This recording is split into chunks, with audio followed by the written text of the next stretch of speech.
Hello and welcome, family. This is Brother George with Danny from The Black Secret, and we're here with Professor Hakim Adi. Welcome, sir. Good to be here. Yeah, and we're here because there has been some developments with the course at Chichester, and also your tenureship there is also at risk. It's been all over the news. It's been circulating worldwide very quickly. Lots of people are concerned about that. But we're here to make our audience aware of what's going on as well. But before we go into that, we wanted to get a sense of who is Professor Adi.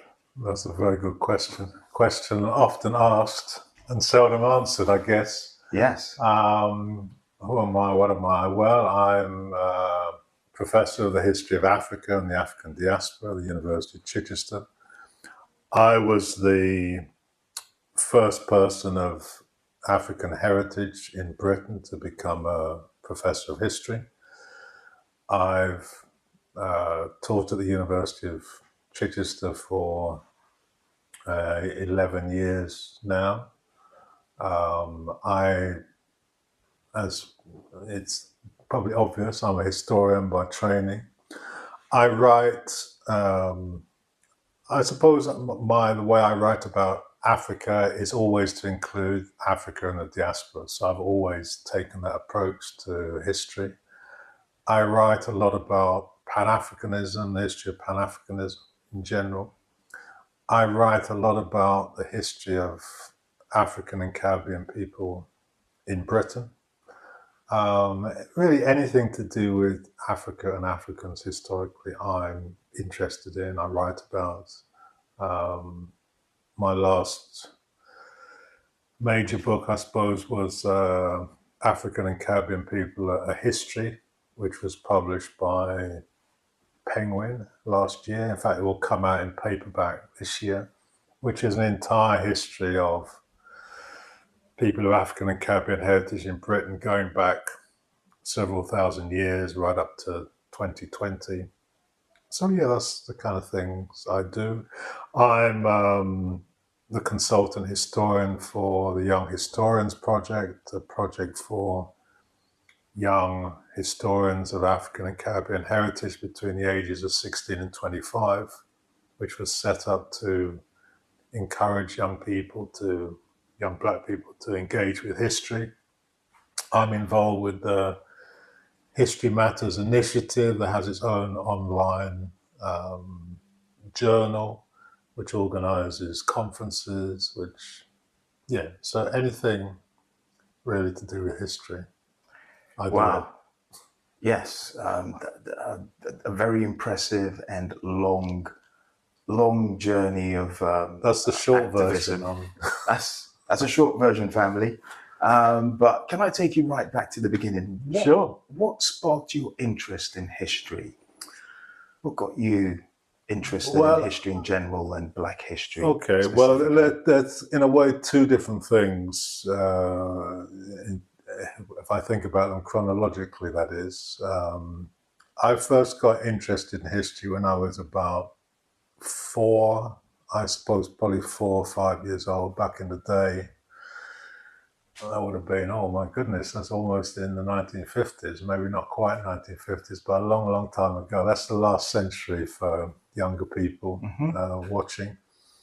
And in those days, there was to me as a young child, there's a very fascinating program on television about Robin Hood.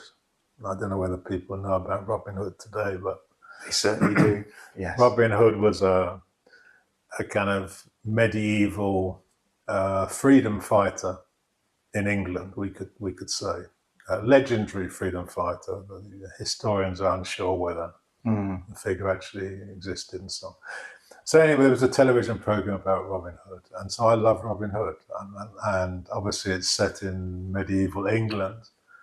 So watching that program as a young child, I wanted to know more about medieval England, and so my mother bought me history books, children's books about history. So that's really where I started. My love of history began. But then when I was a young teenager, growing up here, and I grew up in a small town, not a big city, small town here where there were almost no black people around, in fact.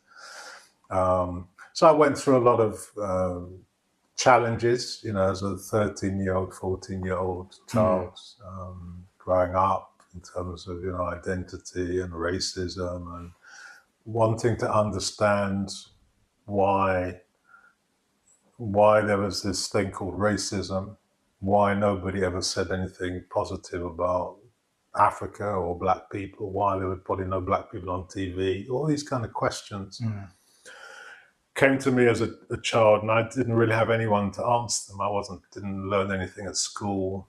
There was nothing available. These are days, obviously, internet was not even invented in those days. So I began to look for books, anything, any book about anything. It could be about music, it could be poetry, it could be literature, it could be history, something that said black, the Stokely Carmichael, Black Power, Frantz Fanon, anything about African history. Even if I didn't understand it, I would buy it. I would try and read it. I would try and absorb it. So that's really where that began. And then I decided, in those days, this is the early 70s, going back a long way, there was some talk of introducing what in those days were called O-levels, today GCSEs, which included some maybe African or Caribbean history. This is part of the struggles that other people were engaged in. So there were various initiatives to say, okay, we need more kind of black history. Yeah. So I said, okay, great, so I said to myself, okay, well, I need to go to university, study African history. And then when I come out of university, I can be a school teacher. Right. And I can maybe teach this kind of history to kids, like me, who didn't have access to it and so on. So that's really where my interest in African history began, to understand myself, my own situation, the society I lived in, what was going on, racism, all these kind of things. Yeah. So there was very little information about black history at that particular point in time. I lived in the education system. Yeah, in the education system, there was nothing. I didn't learn anything. If I remember when I was a kid, I would have been about 15 or 16. The way the schools are, you can do a kind of special project on something, just, not for any exam or anything, just a project. So I did a project on slavery, I think it was on. I can't remember exactly, because most of the books I could find, if I could find any books, that was a thing that everybody talked about, enslavement. Yeah. So that's what I had some information to. So I did a project on that. But no, generally there was no information. There was nothing on TV. There was nothing anywhere. So I had to find those books, and fortunately I went to school in Canterbury in Kent, which was a university town there. So it had a couple of bookshops. Unfortunately, those bookshops had, quite surprisingly when I think back on it now, they actually had books about Africa. In those days, there was a Penguin series on Africa. So they had this series. So I kind of got all these books, and then I look in the bibliography and in there, all the things I tell my students to do today. Look at the bibliography. What do they? Okay, I need to get that book. Yes. What do they quote? Okay, I need to know that. So I just get books. I go to the bookshop, or I'd order a book, or So that's how it. Yeah, that's a very important tip. If you want to extend your reading on anything, check out the bibliography, and it would widen the scope on the subject that you're studying. I would like to touch base on your time at university, because I believe you went to SOAS. I did go to SOAS for about 12 years. 12 years. Yeah. Would you like to share some of that briefly? Briefly, Yeah. 12 years SOAS, 12 years Yeah. of students. Yeah. Okay, well, I did my first degree at SOAS, which was in African history and social anthropology. That was in the mid-70s. And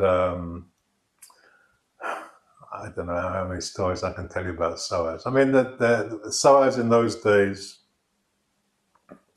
Was it a welcoming space? I mean, It wasn't an unwelcoming space. Okay. But in the general sense, the thing that you noticed most about SOAS was that even though it was a school of Oriental and African Studies, yeah, there weren't any Africans teaching right. there.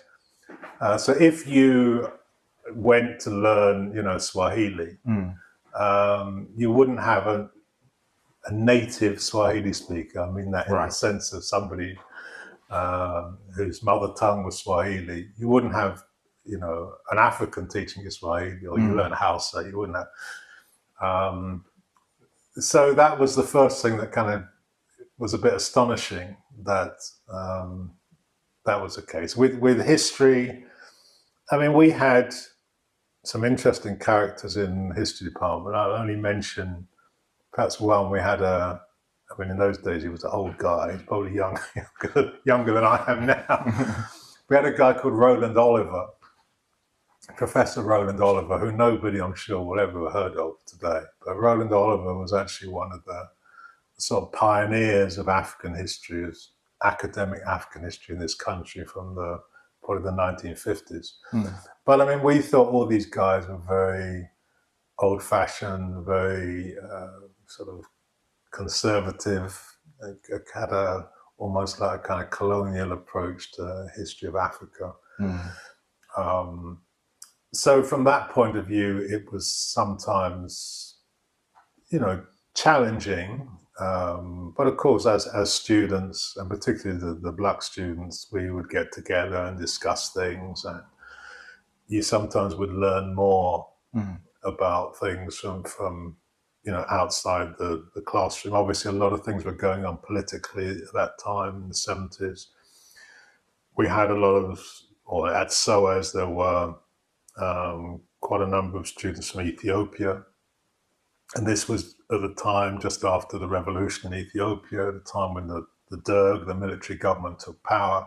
Right. So there was a lot of discussion on that. There were big meetings about these kinds of things. So you learned a lot. And I think, students, I'm sure, even today will complain that, they're in an environment or some students will complain, they're in an environment which is a reactionary and, this and that. But one thing that environment teaches you, or taught me anyway, is that you have to find evidence.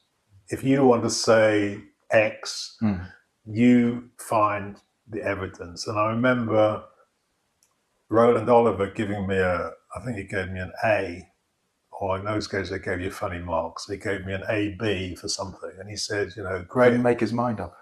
No, what he said was, it was a great argument, excellent argument, but the evidence was not as good as the argument. Right. So I don't know what I said, what it was about, but you learned, okay, if I want to say this, let me find somebody who says that, or somebody who has this idea, or who provides this evidence. So that was quite a good discipline to have and to learn how to take that approach. And I don't know if you ever read Walter Rodney. Walter Rodney went to SOAS. All right. And he says exactly the same thing, that, it was a bit of a difficult environment, but he learned how to present his, he did his PhD there, how to present and so on. So that's an important skill to have. And then it's like going into court. You have your case and you have your evidence to support it, and you're confident and so on. You can argue against anybody. So that's what we learned. So that was some of the experience at SOAS. And then I was fortunate, or some, or whatever one looks at it, maybe unfortunate, to win or to gain a scholarship to do a PhD, and not in history, but in social anthropology. And I mean, maybe I won't go into everything now, but I felt that I couldn't really express things the way that I wanted. I was actually doing, this may surprise some people, I was actually doing a PhD about reggae. Oh, wow. And reggae in Britain and sound systems and all these kinds of things.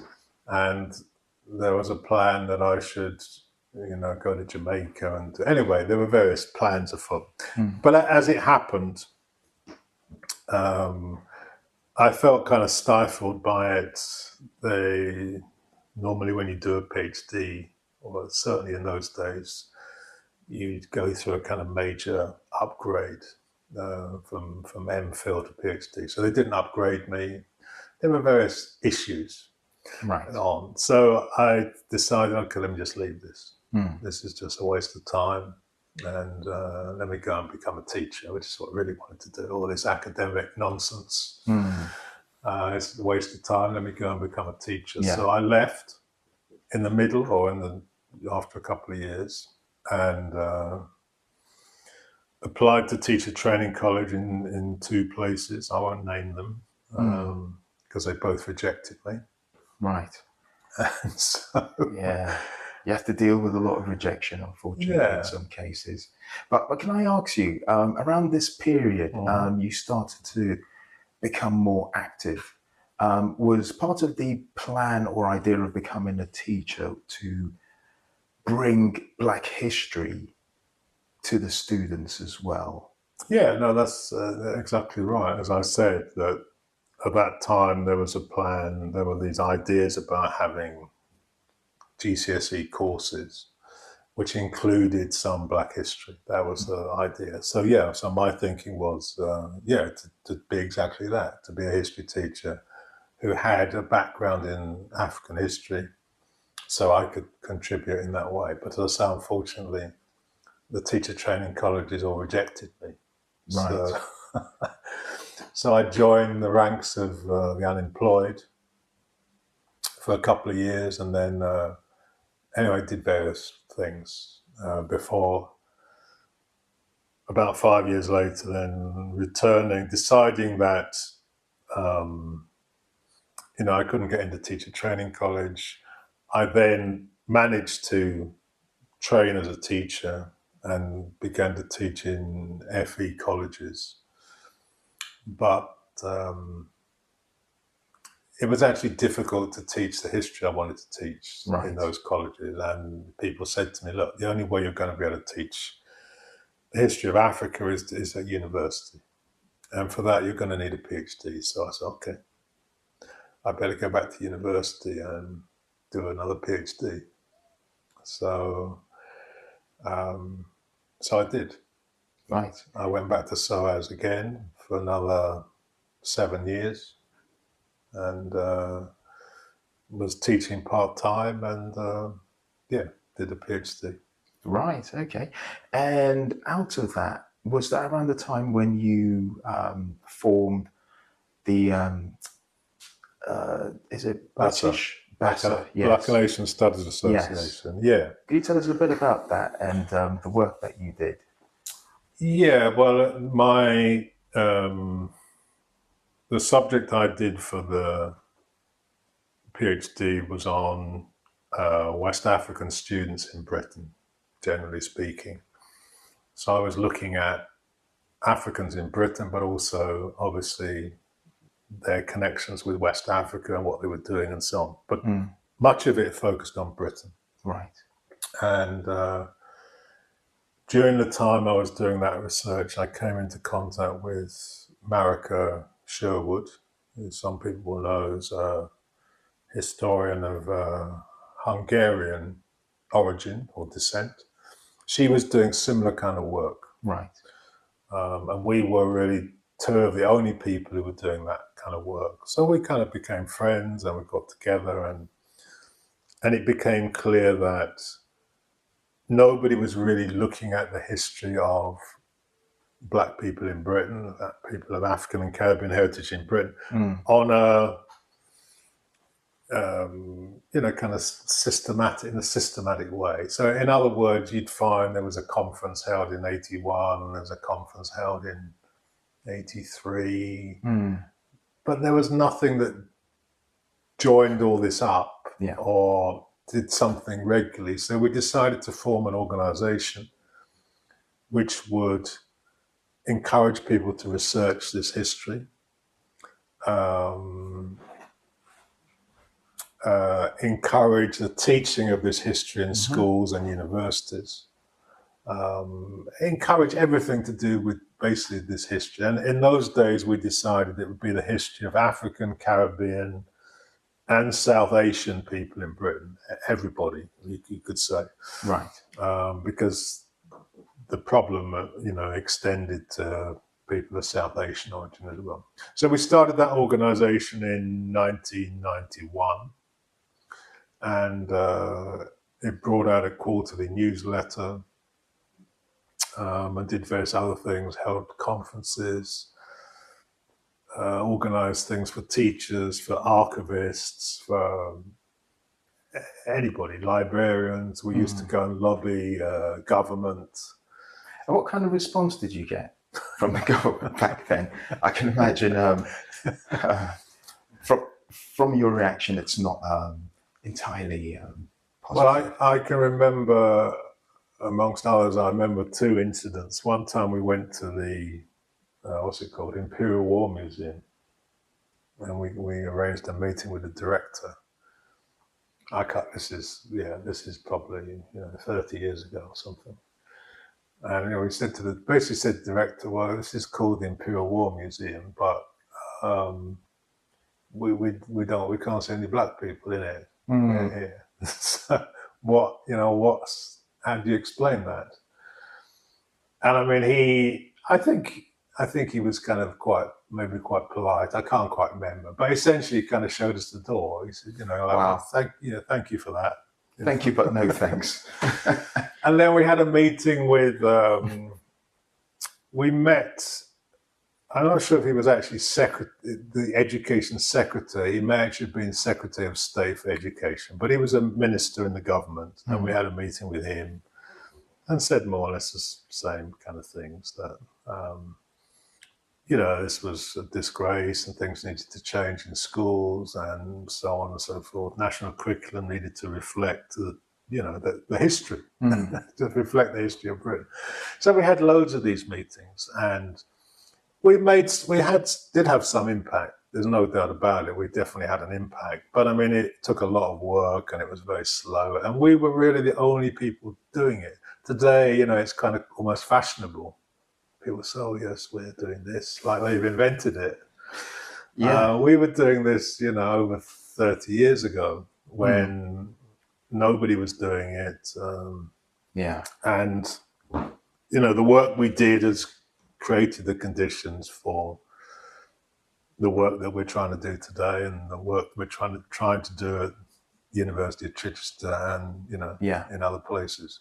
I mean, certainly, the work that you did then, even though you got lots of rejection, it's had a massive impact. Because I know, like Tony Warner, who does Black History Walks, he does stuff with the Imperial War Museum now.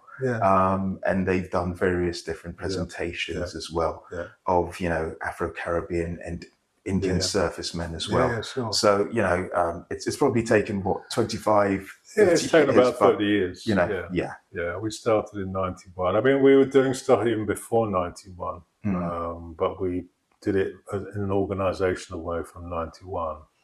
And that's what you have to do. You keep going, and other people come in, and some people leave, and you just keep going. Yeah, and after that, you got a post at Middlesex University. See, you know, homework. Man. Yeah, so Middlesex was my first full-time post as a kind of academic historian. So that was 90. Well, that's quite a long time ago as well. That was 95. I think I started there. Wow. And I was probably the first person to be, or if not the first, certainly one of the first to be appointed to a kind of Black British history post. I know since like 2020, some universities are kind of caught up that they should have posts like that. So, but Middlesex had one, or one was kind of created anyway for me in 1995. So I began teaching, some Black British, as people call it, Black British history, some African history. We even had a Black London summer school back in the day, probably the late 90s, which we ran every summer. People came from all over to just as a summer course. We had, at that time, we can say a minor award, like half a degree, which focused on, it was called Studies in Race and Culture, but it was like a kind of Black Studies course, which we ran for quite a few years before the university closed it down. So we, and I was there for 15 years until the university closed me down. Gosh. They closed down the whole history department. I was the last historian at Middlesex. All the others left, took voluntary redundancy. Wow. Actually, if University of Chichester are watching this, they should know that I never leave. I never take voluntary redundancy. There you go. I never resign. There you go. I never, you can never get rid of me easily. I always fight. Always fight. Not just for myself, but for my students and for the history that I teach. So, not wanting to jump the gun, but if the University of Chichester thought that by picking on the MRes or using the MRes to attack me, or whatever their plans were, that this would just be an easy thing, and it's not. Nobody would. This is some history no one's interested in. Nobody cares, and nobody cares. They definitely very wrong. Yeah, and so that brings us up to Chichester University. So how did the MRes course come about? Because I know you were involved with History Matters. Can you explain what inspired that? Well, History Matters, we formed in 2014. Even that's almost a long time ago, 2014. It came about because, obviously without using Chichester again, Chichester's quite a good example. There were a few Black students at Chichester, but it became, just from having, being aware and being around, it was clear that there were very few Black people actually becoming historians. That's the bottom line. There were very few academic historians, Black academic historians, very few students studying PhD and so on. But what sparked it was an article in the Times educational supplement, which said that last year only three Black students trained as history teachers. Wow. That was the headline. So, I don't know all the facts of it and so on, but that was the headline. So that was like quite a stark headline. And you thought, goodness, I knew it was small, but is it that small? Yeah. And isn't anybody bothered? Exactly. Shouldn't somebody be bothered? Yes. So I got together a few other people, some students, some teachers, one or two academics, a group of us to say, look, this is a problem and we should try and do something about it, or we should at least investigate what's going on. So that was said in 2014. And then we contacted all we thought the relevant bodies, the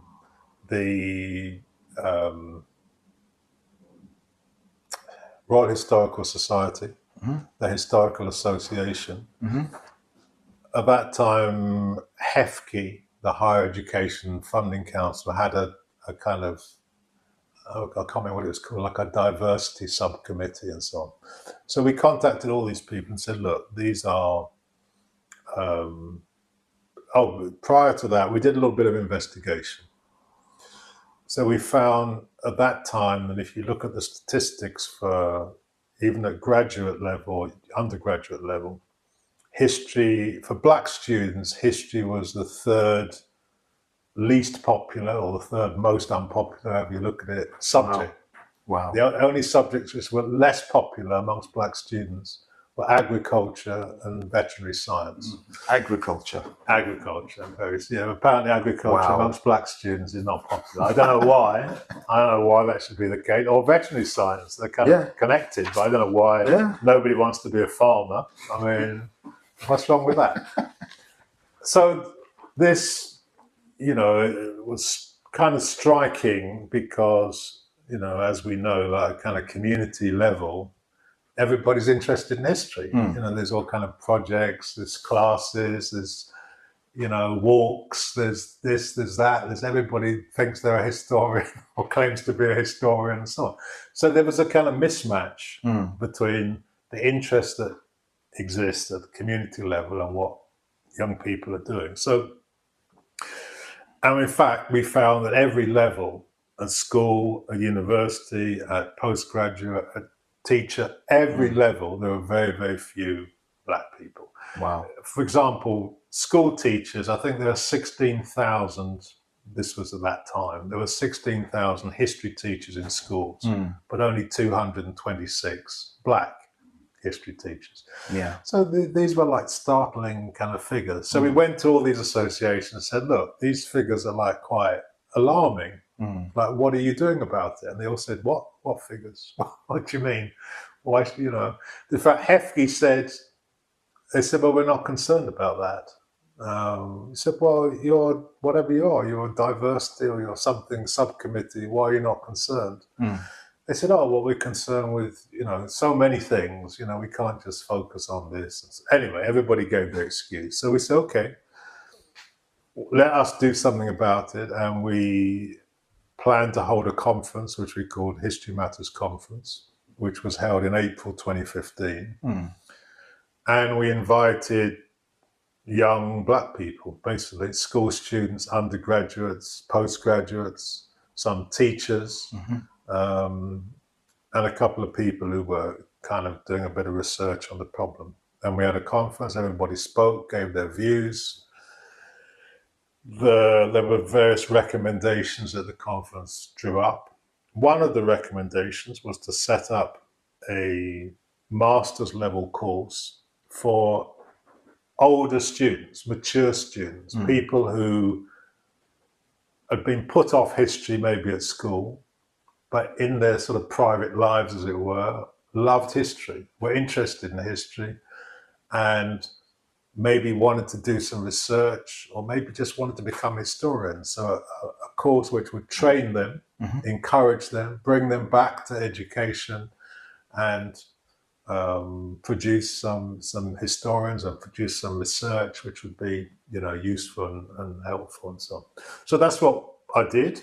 I went away from that conference. Obviously, setting up an MA, a master's level course, you have to go through all kind of hoops and jump various hurdles and we did all that, and we started that course in January 2018. Amazing. And it's run for just over 5 years, or just over 4 years, whatever it is. We ran it twice a year. So we took students in September and in January. We've had, not because I say so, but because the students say so, we had a very successful course. Yeah. We managed to take 7 of those students and to go on to do PhDs. 6 of them at the University of Chichester. One of them is in the room. One of whom is in the room. He's operating the camera. One of whom has just got her PhD a month ago and so on. So from our point of view, very successful. We recruited students from Britain, from the US, from Canada, from the Caribbean, from Africa, from Asia. So from that point of view, very successful. I always complained as a person leading that course that I need more publicity. Right. You know, we need more students, or we could have more students. You know, we need to publicize it more. Yeah. And the university always, I think, what would I say? The university didn't really understand what that meant, I don't think. And the only extra publicity we had, other than my tweeting about it or sharing it on Facebook or putting it on Instagram, we had one of my PhD students, I think, was employed, if that's the right word, for about a month to kind of go on Twitter a bit more and publicize the course on Twitter. So now the university says they spent £700,000 investing. Wow. I thought first of all they might be talking about the salaries of the vice chancellor and the senior managers, but then I realised that £700,000 couldn't cover those salaries even for a year. So they didn't mean that. They mean something else. Some people might be thinking that's Hakim's salary for a year or even for 6 years. I certainly wish it was. So it's not that. So this figure is it's like somebody's dreamt it up. Right. It doesn't correspond at all to, it's an online course. Like, what does it cost? It's an online course. The material is online. You know, you put it online once. You might tweak it about a bit. I might upload another document. You know, where is the money? What is it? 700?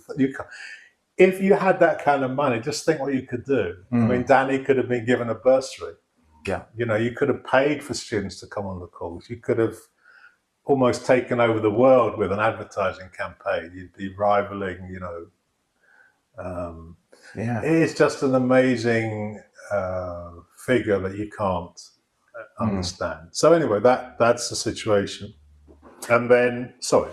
No, I just wanted to interject a little bit because obviously Danny's with us with the Black Secret. We had another friend as well, Elaine, who was the first one out of us to do that. And I was actually interested in doing the course in a couple of years. Well, you should have been a bit quicker off the mark. Well, I've got a book which I had to, and there's putting together the Black Secret and all of that kind of business. So this year just wasn't the right year, you know, in terms of timing. But it's something that I wanted to do. Well, we're not. And now it will be back. It'll be back, people. But we need your help. So can I ask, how can people actually help? Because I know there's a Change.org campaign, and it's just smashed through its first target. So I think we're up to about 6,439. Oh, well, you're more up to date than I am. You know, that's pretty good. Signatories. The next target is 7,500. So we need your help. If you don't know about this now, you've got to sign the petition.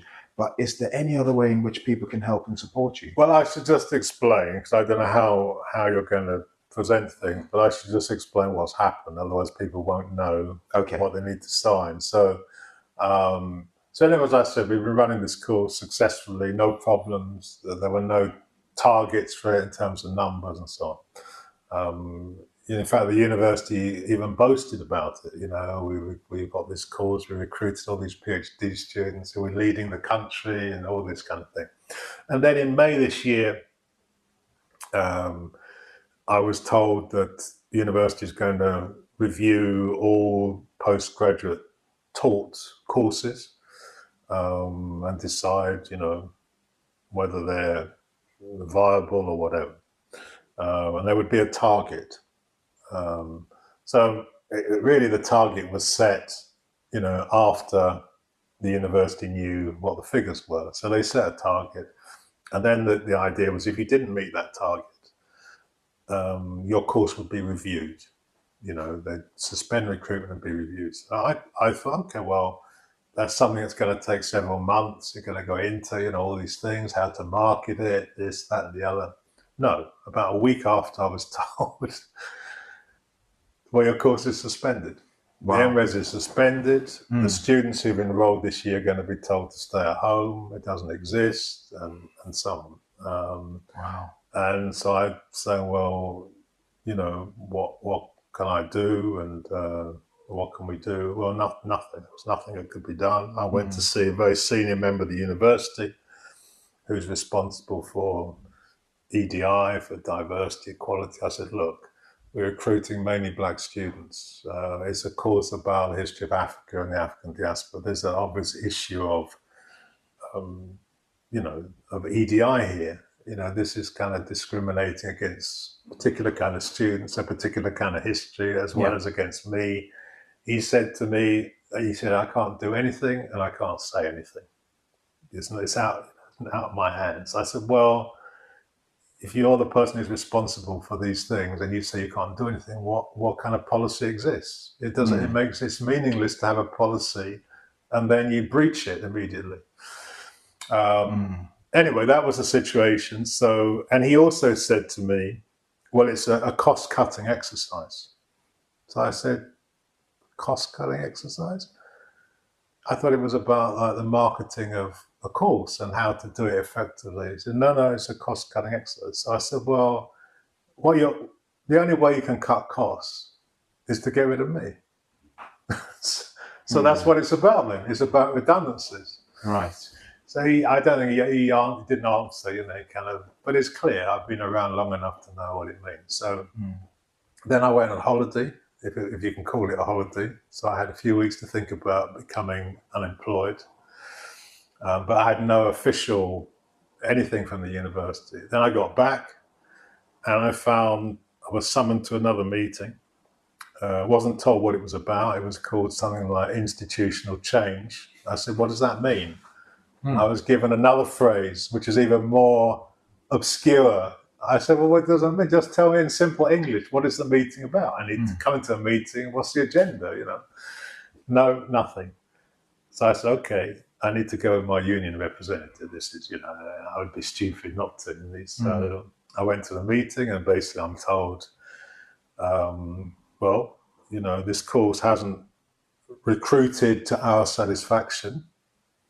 Although, as I said, there was nothing I could do about it. And I should also explain that because we recruit twice a year, any figure of students that you take in May is only half the total figure of the course. So that's kind of discriminatory because we don't operate as other courses do. Anyway, they took none of that into account and said, well, because this particular course didn't recruit and we're closing it, we're going to make you redundant as well. So I'm like, what's that got to do with me? The course doesn't run, that happens.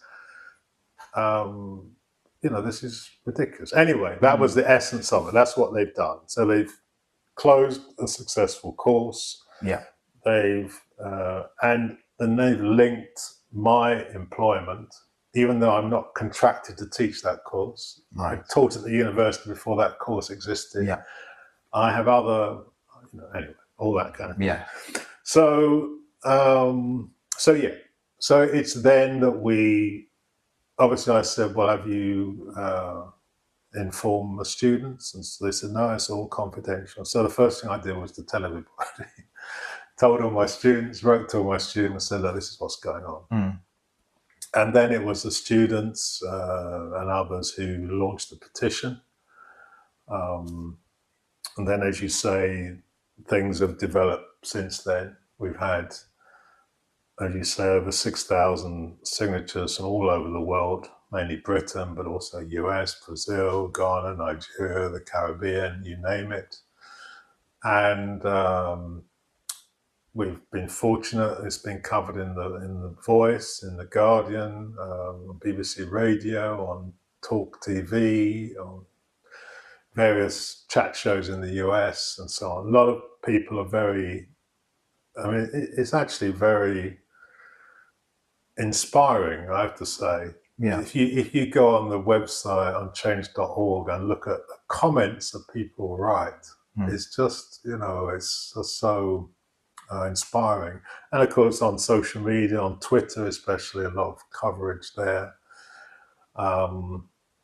So yeah, I mean, people recognize that this course is not just any old course. It's the only one of its kind in Europe. If it goes, there will be nothing in Britain.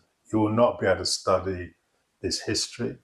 You will not be able to train to become a researcher in this history in the way that we organized the course. So it is very important for people to, it's not about my job, that people might think that's important or unimportant. It's really about the course itself and what it represents. In addition, of course, there's a whole impact on my students. I mean, like Danny, so I supervise his research and another 10 or so students. There's nobody at the university who has expertise to do that. In fact, some of the students have said there's nobody in Britain to do it. I wouldn't say that, but that's what they've said. So it leaves them, because the university hasn't even contacted students. Students wouldn't know. Yeah. If I hadn't told them, the students wouldn't know what was going on. So this university is not showing any care in regard, or concern in regard to the students. And they're now left in a position where they don't know what's going to happen, because I've been given 2 weeks to reinvent myself as something else. I don't know as what, a teacher of astrophysics or something vocational. I don't know what Rishi Sunak had in mind. In processing migrants, or I don't know what kind of person, what I should become in a week or in 2 weeks. What happens after that? Nobody's been told. The students are left in the lurch. People in the middle of their PhDs or doing their research for the MRes. No consideration at all from the university. And so that has to be opposed. In addition, the university are saying that they want, the phrase they use is they want generalist degrees. And what does that mean? Does that mean degrees in history which exclude the history of Africa and Africans? It's interesting that they're also threatening with redundancy. Another historian, I only found out about this yesterday because everything's been kept secret. I'm going to say now, it's not public, but I'm going to say it anyway. Exclusive. I'm not going to say who he is. Because he hasn't yet made himself public, although he may do so shortly. But he teaches courses on empire and on decolonization, these types of things, these types of courses. We know who that is, but Birmingham or London? No, he's based in Chichester. He's in my own department. Wow. I don't really want to say any more about him to give it away. I probably said enough of it. But anyway, you could say that if the university wanted to pick on two historians in order to avoid any suggestion that there was any kind of discrimination, they picked on the wrong two. Yes. That's all I'm going to say. So he's also threatened redundancy. So what they seem to be saying is we want some kind of degrees which exclude certain types of history. Wow. We definitely don't need Africa and Africans. We don't need degrees that do that kind of thing. Wow. So this is, it may actually breach the university's own diversity policy. I mean, it's certainly unwelcome in this period. I should point out that when I first joined the university, I actually taught a course called Africa and the Diaspora, Africa and the African Diaspora in the Modern World, which is a first year module. Right. And the first semester I taught that module at the university, it was voted Module of the Year by all the students at the university. Wow. And the students were mainly white students, there weren't any black. They voted it. That was my first 12 weeks at the university. So that's not about me. That shows you that this history, they thought it was important. Because they said to me, we've never heard this before. We've never studied anything about Africa. at school, anywhere. We've never heard anything about enslavement or colonialism or anti-colonialism or racism in Britain, because we covered everything for we started before slavery and then came up to the present day, and we looked at the Caribbean, we looked at the US, we looked at Britain, we looked at Haitian Revolution, we looked at everything in 12 weeks. I mean, in our experience, it's the reason why we do what we do. It's sort of like African history is history, and it's full of interesting events, interesting people, interesting cultures. If it's presented correctly, it connects with people. So I guess before we go into how people can help, I guess I just want to ask you, like you formed History Matters. Why does Black history matter to you? Because we believe that it changes people's minds, it makes them more active in the community and more positive as well. Why does history matter to you, Professor Hakim? Okay, well, to me, see, history is about understanding the world in which we live. Yeah. Okay. So if you in your understanding of the world, you exclude certain people, then you get a distorted view of things. So we know that historically, the history of Africa and Africans was excluded generally. So why was that? Was that accidental? Did somebody forget? So the whole continent there, is that really? No, we've forgotten about it. No, of course they didn't. Of course they didn't forget. It was like a deliberate policy to exclude that continent or to diminish it for very particular reasons. One, because it has an effect on the people of that continent. It's telling you don't matter. You're not even probably even human. You're inferior. You're unimportant to us. Secondly, it has an impact on non-Africans. They get confused about everything. So, well, these Africans, they're all savages, and we need to civilize them and so on. So it kind of assists the project of, we can say, the white men of property. Because the project of the white men of property is to enslave people, to invade other people's countries, to exploit people, to oppress people. And so they need a whole worldview which supports that position. So obviously for us, as I said, for me growing up here, it was a big problem not to have any of that, because it affects your whole identity. Like, who am I? I'm part of something that doesn't exist, that's unimportant, that I'm worthless, that my family and my ancestors never did anything. I mean, you grow up with that. It affects the whole way you think about things, and it affects the way other people think about things. So we want a history which recognizes everybody, which helps us understand the world in which we live, which allows us to orientate ourselves and other people. And then we draw the appropriate conclusions from that history. So one of those conclusions is that it's people like us, I mean people in general, who are the makers of history, including Africans. Africans are also the makers of history. The whole world is Africa. Everybody's African in that sense. So you deny that, you deny the kind of humanity of everybody.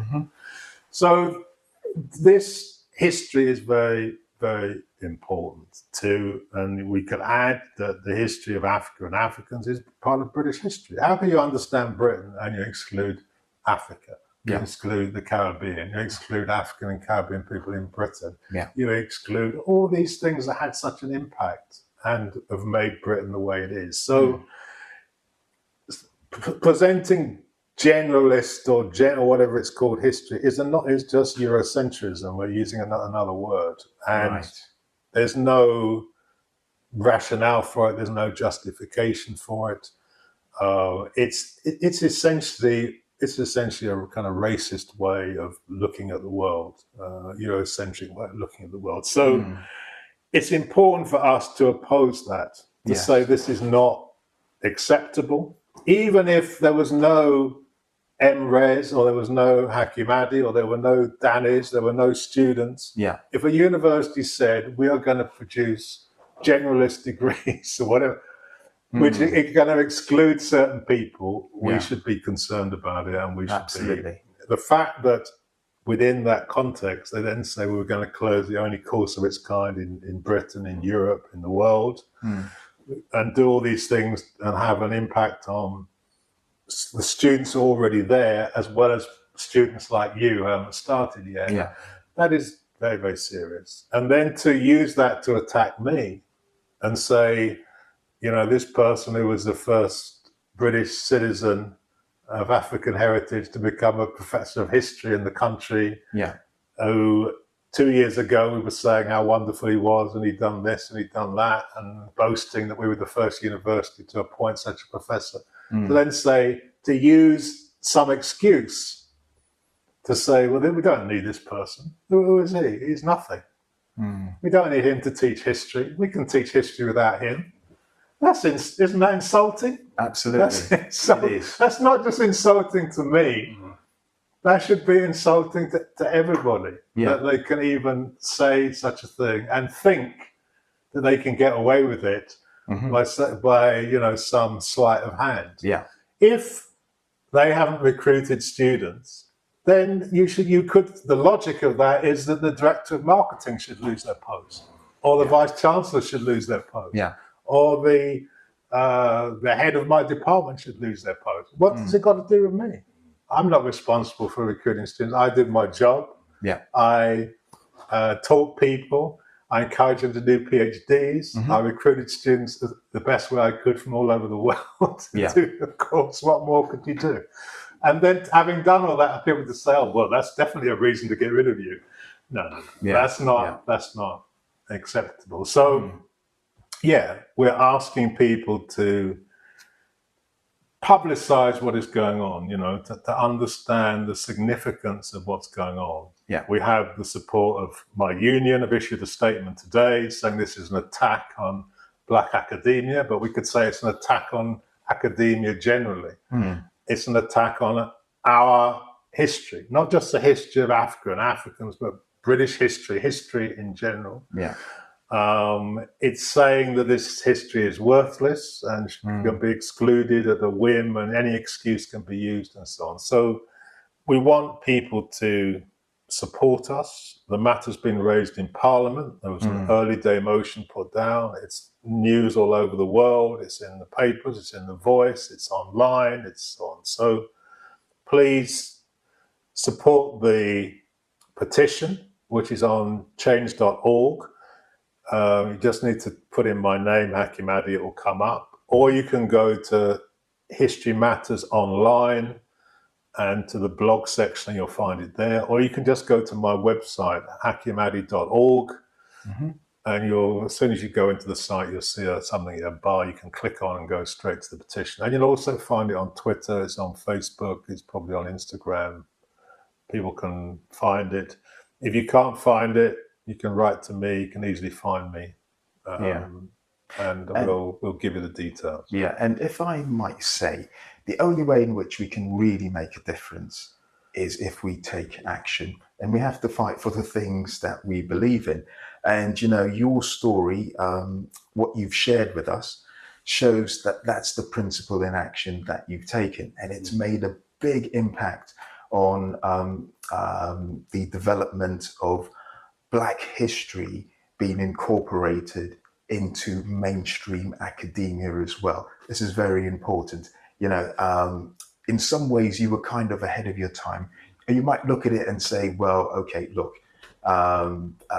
what you were saying was obvious, but you were knocking on people's doors at a very early stage, and it all has an impact. Even if you get rejected, you know, the very fact that you've raised the issue means that other people can follow in your stead. And like, for example, the case which you mentioned of the Imperial War Museum, they turned them down. They weren't interested. They were very nice about it. They were very English. English are very good at that.